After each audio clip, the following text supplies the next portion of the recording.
Futuro Provado, tudo bem? A gente tem um tópico falado sobre a constituição do sistema mundo e a nova desordem mundial. E quando a gente fala sobre essa ideia da desordem mundial, a gente poderia traçar diversos pontos.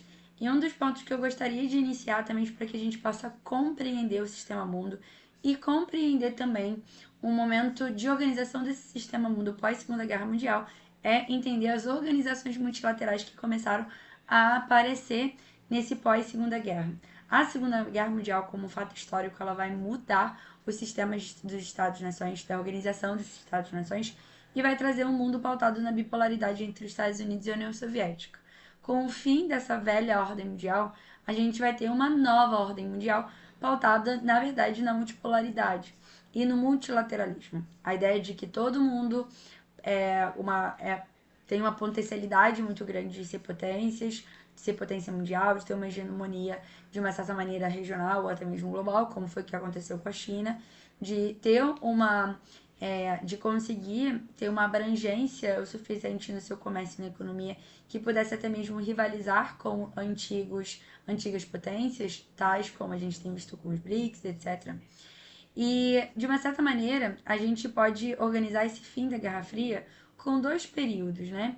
De 91 a 2001, quando a gente tem uma unipolaridade dos Estados Unidos e a gente não consegue ver, né, de fato, nenhum país rivalizando, e 2001 porque a gente vê aí, né, o início de uma derrocada e de uma recessão para a economia norte-americana. Derrocada porque a gente percebe que um país que permite a entrada de 4 aviões que foram sequestrados em seu espaço aéreo, não é um país que tem uma hegemonia tão grande e é um país que apresenta algum grau de fragilidade. E é nesse sentido que a gente vai começar a perceber essa desordem mundial que ele fala pra gente, né? Essa nova desordem. Porque a gente consegue compreender a fragilidade dos Estados Unidos, depois a gente vai ter a invasão do Iraque e do Afeganistão, recessão de 2008.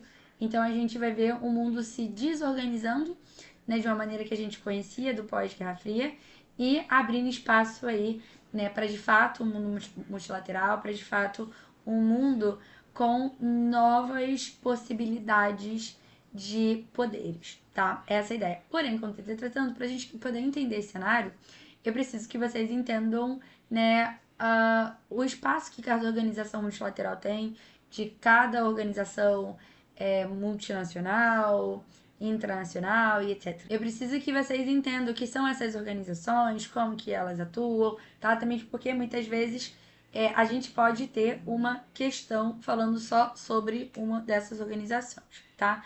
E aí, qual é o meu grande objetivo para essa aula? Que vocês compreendam o que elas, quais são essas organizações e qual é o objetivo principal delas, tá? E aí a gente vai fazer ali uma divisão de aula, porque eu tô assim, gente, eu tô separando, organizando, fazendo estratégia e particularmente eu acho que essa é a melhor estratégia para vocês, tá?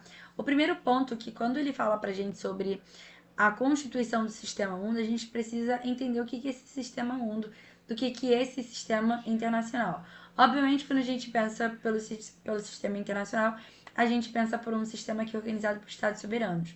Então, cada país é um estado e cada estado tem a sua soberania em relação ao seu território. E são os estados que vão organizar a política mundial. São os estados que vão organizar as ordens mundiais. As organizações multilaterais que nós vemos hoje, como a ONU, como a FMI, como o Banco Mundial, como, sei lá, como o BRICS, eles partem de uma decisão, muitas vezes até unilateral, bilateralmente, dos estados. Um dos grandes exemplos que eu posso dar para vocês é o próprio Mercosul, que ele vai partir, na verdade, de uma decisão entre Brasil e Argentina. Então, ali bilateralmente. Quando eu falo bilateralmente, de dois estados, tá? Unilateralmente só de um estado, ok? E multilateralmente eu tô falando de múltiplos estados, é uma escolha em conjunto, que é uma grande característica da nova ordem mundial e dessa nova desordem mundial, que é o que ele tá pontuando aqui pra gente, né? A desordem mundial ela é pautada no multilateralismo, mas muitas vezes pautada no unilateralismo, tá? Porque esse multilateralismo da nova ordem mundial, a desordem também pode trazer ao mesmo tempo essas decisões unilaterais. A gente teve aí o Trump, Então, não sei quando você tá vendo esse vídeo, né? Mas o Trump, ele acabou de ganhar as eleições norte-americanas, as eleições estadunidenses, e ele já trouxe aí algumas decisões, tais como sairemos, Estados Unidos vai sair do Acordo de Paris, que é o maior acordo ambiental do mundo. Isso é uma decisão unilateral, dentro de um sistema que é organizado multilateralmente, que a gente faz escolhas pensando no coletivo, que a gente faz escolhas muitas vezes que é pautado num todo. Então, a gente vai para instituições, a gente vai para organizações, a gente vai ali discutir e a gente vai tomar decisões em conjunto. Então, isso é o multilateralismo, que é uma tendência do pós-Guerra Fria, mas a gente tem aí já novas desordens, a gente tem ali ideias que estão desorganizando esse sistema que a gente tem hoje, tá? Aqui eu trouxe para vocês algumas pontuações que os nossos autores trazem sobre esse sistema mundo, como, por exemplo, a ideia de que o sistema atual, a gente tem uma ausência de poder mundial, então não tem ali, de fato, alguém que controle todo o mundo, apesar de a gente trazer alternativas para assim, alternativas para uma governança global, tentativas de uma administração que seja global. A ideia de governança global é, por exemplo, a gente ter uma instituição que ela seja transnacional, que ela seja acima das nações, mas que elas sejam formadas pelas nações, como, por exemplo, é a ONU, tá? Então a gente não tem no mundo regras universais, tá? Todos os estados estão sujeitos à agressão externa, então isso vai levar à geografia da guerra, e isso vai levar também a uma tentativa de organização por meio dos estados, organização em conjunto e organização mútua, para poder evitar essas agressões externas, tá? E um dos pontos mais relativos que a gente vai ter em relação ao início das organizações multilaterais é exatamente tentar diminuir a instabilidade e tentar diminuir a insegurança. E a gente vai, né, trazer instituições num período que é o do pós-Segunda Guerra Mundial. Então, logo quando acaba a Segunda Guerra Mundial, a gente vai ter a aparição de vários organismos multilaterais internacionais extremamente importantes para a gente, exatamente nesse contexto de organização do sistema mundo, tá? E aí, a primeira que eu quero trazer para vocês, que é a OCDE, que é a Organização de Cooperação e Desenvolvimento Econômico. Vocês vão ouvir falar bastante deles, porque eles, de uma certa maneira, eles trazem conceitos importantes pra gente do nosso dia a dia, de população, de urbanização e etc. E ele vai surgir, na verdade, em 1948 com a nomenclatura de Organização Europeia de Cooperação Econômica, que só vai aceitar, né, países europeus, mas que acaba aí, de uma certa maneira, se ampliando para que pudesse, de uma certa maneira, também trazer esse ordenamento econômico e social num planejamento de desenvolvimento econômico do mundo, tá? Em 1961 a gente vai ter a mudança de nome porque ele vai começar a aceitar nações não europeias. Hoje é um dos principais organismos que regula as relações internacionais, apesar de nem todos os países estarem dentro da OCDE, tá? Em 1961, no ano da criação, a gente vai ter esses países aqui. De 62 a 96, esses países. De 2000 a 2021, esses países. Por sinal, o Brasil aí está em ordem, né? A gente está transitando a entrada do Brasil na OCDE, que de uma certa maneira pode ser aí bastante importante para o nosso país, porque a OCDE acaba sendo um órgão bastante relevante na questão de ordenamento territorial internacional e que tem bastante peso até mesmo dentro de outros sistemas, como o próprio sistema ONU, tá? Aqui, países da OCDE, países membros e países em negociação para se tornarem membros. Então, tá aqui o nosso Brasilzão. Percebam que países dos BRICS, né, principalmente, estão dentro, né, da adesão dentro dessa organização, tá? Um ponto importante que vai organizar esse sistema mundo que a gente tem, que vai trazer essa organização de mundo que a gente conhece, né, do mundo contemporâneo, é o sistema Bretton Woods, que aparece no final da Segunda Guerra Mundial.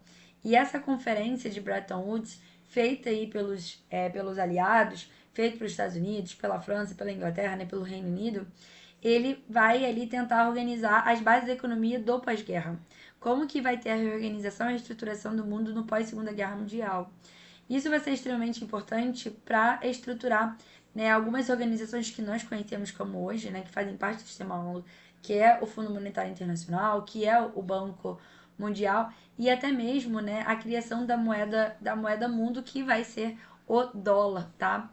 E aí, de uma certa maneira, a gente vai entender que o mundo que a gente conhece é um mundo que foi baseado na Segunda Guerra Mundial, que foi baseado numa geopolítica e num cenário geopolítico da Segunda Guerra Mundial. E que a gente teve diversas mudanças, a gente teve diversas reestruturações. E por isso que entender hoje como uma desordem é entender, na verdade, que esse mundo que a gente vive hoje, que é o mundo contemporâneo, na verdade, ele traz ali nuances completamente distintas de quando foi organizado o mundo que a gente vive hoje. Então a gente tem um mundo que é organizado de uma maneira, que foi organizado de uma maneira a partir de um cenário que é completamente diferente dos desafios das demandas que nós temos hoje em dia. Então vão começar a surgir mecanismos que tentem mudar esse sistema mundo, né? Esse sistema mundo que tá defasado. E aí são essas desordens que ele quis colocar pra gente, né? Que o edital quis colocar pra gente, tá? Então aqui no sistema Bretton Woods, na conferência de Bretton Woods, a gente vai ter o estabelecimento do FMI e do Banco Mundial. A ideia desses dois é trazer, né, um mercado de créditos, um financiamento para a reconstrução da Europa, principalmente para tentar evitar com que crises financeiras e recessões se alastrassem pelo mundo inteiro e pudesse trazer ali um período de desorganização do mundo muito pior do que já estava, tá? A ideia era de junção e cooperação econômica e cooperação financeira, a criação de um banco mundial onde os países pudessem colocar dinheiro ali para que pudesse ser emprestado para os países reconstruírem suas economias e seus territórios. E de uma certa maneira, passado ali aquele período pós-guerra de reconstrução da Europa e de recuperação econômica da Europa, o Banco Mundial e o FMI eles vão ser sistemas que vão ajudar no desenvolvimento e no financiamento de países da América Latina, de países africanos e etc. Tá? Hoje eles são os dois principais mecanismos de ajuda monetária e de financiamento de obras de infraestrutura, de rodovias, de energia, né, para países pobres, tá? E aí a gente vai começar a ver surgindo aí alguns outros bancos de desenvolvimento, como o próprio Banco dos BRICS, para tentar fazer frente a essa hegemonia do Banco Mundial e do FMI, tá? Aqui o Banco Mundial tinha a tarefa de financiar a reconstrução econômica dos países devastados pela guerra, como eu falei para vocês, e o principal órgão dentro desse Banco Mundial era o Banco Internacional para Reconstrução e Desenvolvimento, tá? Então o Banco Mundial e o BID, eles eram extremamente integrados como um mecanismo voltados para esse objetivo, né, de reconstrução dos países devastados pela guerra, tá? Como eu falei, a gente tinha e tem outros bancos que financiam o desenvolvimento, então aqui alguns exemplos para vocês. Banco Interamericano de Desenvolvimento da América, Banco de Desenvolvimento da Ásia, Banco Europeu para Desenvolvimento e Reconstrução, tá? Aqui no Brasil a gente tem um banco importante de ajuda monetária e de investimentos em infraestrutura, que é o BNDES, tá? O Banco Mundial ele vai estar dividido em outras instituições, como eu falei para vocês, o BID ele é um braço, né, desse Banco Mundial, e cada um possui um foco específico, tá? Então aqui a gente tem o BID, ele vai fornecer empréstimos especificamente à Associação Internacional de Desenvolvimento. A ideia aqui é de países com ingressos médios, dependendo da renda per capita, oferecer empréstimos aos países mais pobres, a cooperação financeira internacional para financiar projetos do setor privado em países de desenvolvimento, organismo multilateral de garantia de investimentos e o Centro Internacional para Arbitragem de Disputas sobre Investimentos. Professor, o que você quer que eu saiba dessa aula? Gente, eu quero que vocês saibam o sistema Bretton Woods, o que ele formou, tá? Então, o Banco Mundial, o FMI, o que são esses dois, né? De uma certa maneira, eu não acho que há uma exigência muito grande de vocês saberem a organização interna do FMI, do Banco Mundial, mas se tá no seu livro digital, acho que é o meu objetivo, tá? Aqui destrinchar o que é de importante dos autores do livro, tá? Então, se tava ali, ele falou mais de uma vez, mas de uma certa maneira, o que eu quero que vocês saibam é a organização desse sistema mundo, a organização do sistema pós-Segunda Guerra Mundial, né, que é do Bretton Woods, que é do FMI, do Banco Mundial, e as organizações, tá? Pelo menos os nomes e os seus objetivos. Quando eu tiver que focar em uma, focarei, tá? E vocês percebam que cada organização multilateral, cada organização transnacional que vai aparecer na pós-Segunda Guerra Mundial, eles têm um objetivo. E qual é o objetivo deles, né? Cada um é trabalhar com um sistema de organização e recuperação desse mundo pós-Segunda Guerra Mundial.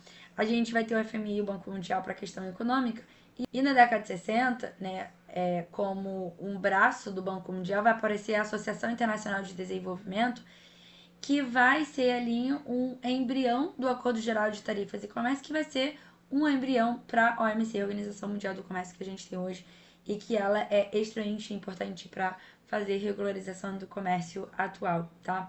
Então, todas as práticas de comércio e de comercialização que a gente tem no mundo, ele vai ser direcionada, regularizada e organizada pela OMC.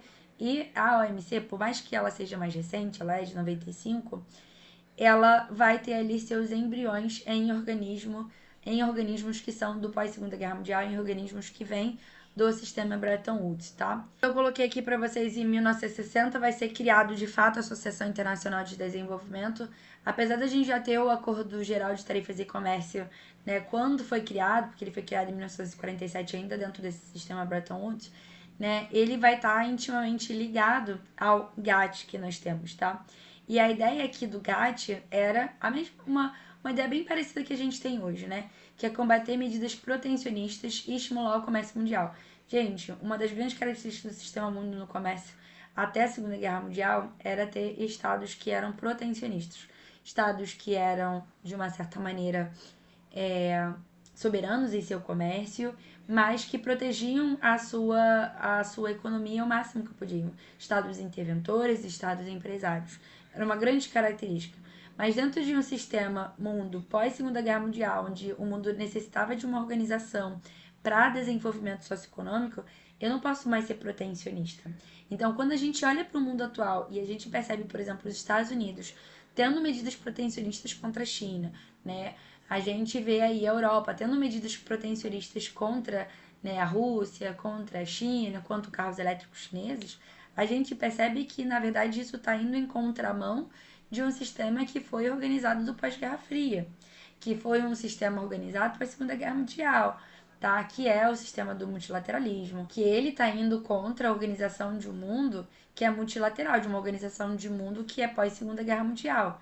Então, durante a Segunda Guerra Mundial, depois da Segunda Guerra Mundial, os países eles se esforçaram na tentativa, né, de organizar sempre um mundo multilateral, um mundo pautado, né, no fim das barreiras alfandegárias, na diminuição das barreiras alfandegárias, no multilateralismo, né, na formação de blocos econômicos, de organização de blocos econômicos, né, que só vai surgir mesmo após o fim da Guerra Fria, mas de cooperações econômicas. E a gente vê hoje, por exemplo, países sendo protecionistas, isso causa uma desordem, tá? É nesse sentido aí que a gente precisa sempre pensar das desordens que estão acontecendo e que podem, por exemplo, gerar uma desglobalização, gerar nenhuma mudança do sistema mundo que a gente está acostumado e que a gente conhece, tá? O GATT ele vai se transformar em 1995 na Organização Mundial do Comércio, que tem ali uma influência muito grande nas questões comerciais do mundo, tá? Ele foi criado dentro de uma rodada chamada de Rodada Uruguai, que são fóruns de discussões que existiam dentro do GATT e que ainda existem dentro da OMC. Então, a OMC ela tem rodadas e dentro dessas rodadas a gente vai ter discussões de assuntos específicos, tá? E aí, aqui, ó, após a Segunda Guerra Mundial, o comércio internacional voltou a crescer, principalmente aí incentivados pelos Estados Unidos. A ideia principal era fortalecer os Estados Unidos dentro do sistema de Guerra Fria, dentro do sistema bipolar e trazer aliados para próximo de si, né? Então, a gente vai ver o comércio mundial sendo alavancado por essa motivação, tá? De ganhar a Guerra Fria de uma certa maneira. Tal crescimento levou à busca por regras específicas e claras sobre transações para facilitar as trabalhos de acordo multilateral. E aí eu tive aí de fato a criação do GATT e depois da OMC, tá? Aqui vem mostrando algumas rodadas que a gente teve, tá? E a rodada Uruguai que vai formar aí, né, que vai transformar o GATT em Organização Mundial do Comércio, tá? As rodadas da Organização Mundial do Comércio são negociações multilaterais que visam promover o livre comércio global. Então, por exemplo, se algum país está fazendo cartel, se algum país está fazendo dumping, se algum país está praticando ali alguma medida que influencie na diminuição da fluidez do comércio global, esse tema pode ir para a Organização Mundial do Comércio, pode ser discutido nas rodadas da OMC, tá? Obviamente que a gente vai ter países que são muito mais fortes, têm um poder de decisão muito maior nas rodadas do que outros, tá? Mas, de uma certa maneira, a tentativa aqui é sempre de equilibrar as decisões globais em relação ao comércio e diminuir o protecionismo, tá? A gente está na rodada Doha atualmente e a principal discussão da rodada Doha é a diminuição do protecionismo em relação à produção agrícola, principalmente da Europa e dos Estados Unidos. Né? Os Estados Unidos e a Europa eles têm um subsídio muito grande na questão agrícola, então eles protegem muito, eles barram acordos econômicos, por exemplo, a França tem tentado barrar muito o acordo União Europeia-Mercosul, exatamente pensando nessa questão de proteger a sua agricultura local, né? Porque quando a gente fala sobre um multilateralismo comercial, os produtos eles vão livre circular, né? A gente tem ali um protecionismo muito fraco, né? E muito flexível. Então, os produtos eles vão circular e eles vão ser vendidos e comprados à medida que, né, aqueles produtos eles são bons ou não, se aquele mercado é competitivo ou não. Por exemplo, no ano de 2024, a gente teve um aumento de impostos no produto de importação. Isso é uma medida protecionista. A ideia de medidas protecionistas, elas não combinam com o mundo multilateral. Ah, mas então o Brasil podem reclamar do Brasil no OMC? Não, até mesmo porque a gente tem um certo nível de soberania em cima do nosso comércio, a gente tem uma certa soberania em relação às decisões comerciais que a gente tem no nosso país, mas a gente não está de acordo com as ideias do multilateralismo, dessa comercialização mundial que iniciou no pós-Segunda Guerra Mundial, tá? Mas outros países fazem o mesmo. A ideia, né? Acabei de falar aqui da França com a questão da agricultura. Os Estados Unidos fazem isso bem, eles têm diversos subsídios para os seus produtores de milho, para a questão da biomassa lá. Então, assim, os países fazem isso de uma certa maneira para proteger a sua economia. O Brasil fez isso numa tentativa, né? Pelo menos é a narrativa que é usada para proteger a indústria nacional, tá? E se isso for muito forte, isso começar a ser um fenômeno internacional, essas discussões elas vão para as rodadas, que é o que acontece com a rodada Doha, tá? Só que os países pobres eles reclamam desses subsídios que muitas vezes fazem com que os produtos dos países mais pobres eles sejam menos competitivos. Né? Obviamente, se eu tenho subsídio do Estado para poder não quebrar ou para poder desenvolver, né? E o outro não ganha, então eu tenho um desequilíbrio aí no comércio mundial. E a ideia da OMC é não gerar esses desequilíbrios, tá? E aí, gente, é muito doido pensar que eles nunca chegaram de fato a uma concordância e a rodada Doha, ela acontece até hoje, tá? A gente tem mais de 20 anos de rodada de discussão, que é a rodada atual, que é a rodada Doha, tá? O tema da liberalização voltou a ser discutido na conferência de Doha, tá? Porque na rodada do milênio, em 1999, a gente começou a discutir. E a ideia aqui é flexibilizar mercados agrícolas e industriais para favorecer os países em desenvolvimento, tá?